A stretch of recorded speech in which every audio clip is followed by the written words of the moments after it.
Finally আগের ভিডিওতে দেখানো সেই অসাধারণ জায়গাটি ভ্রমণ শুরু করলাম সেলফি ব্রিজ থেকে। এই ব্রিজটি ঝাড়খণ্ডের কোমরাবাদ গ্রামে মৌরাক্ষী নদীর উপর তৈরি হয়েছে। 2.5 কিলোমিটার দীর্ঘতার ব্রিজটি তৈরি হতে সময় লেগেছে প্রায় 5 বছর। ব্রিজটা এতটাই বড় আর সুন্দর যে আমি তো মুগ্ধ।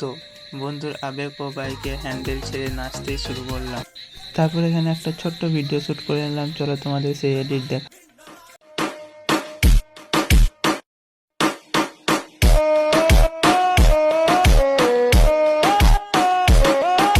আবার বাইকে উঠে রওনা দিলাম পরবর্তী গন্তব্যের দিকে, করোয়া পাহাড় ও সৃষ্টি পার্ক।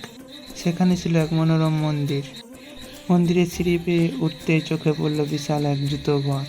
বন্ধুদের সঙ্গে আবার যেন ফিরে গেল ছোটবেলার দিনগুলিতে। ছোটবেলার স্মৃতি যেন এক ঝলকে ফিরে এলো। তারপর সবাই মিলে টাটা বলে পার্ক থেকে বেরিয়ে ভীষণ খিদে পেয়েছিল, তাই চললাম খাওয়া দাওয়ার জন্য। খাওয়ার জায়গায় পৌঁছে একসাথে মজা করে খেয়ে নিলাম সবাই মিলে।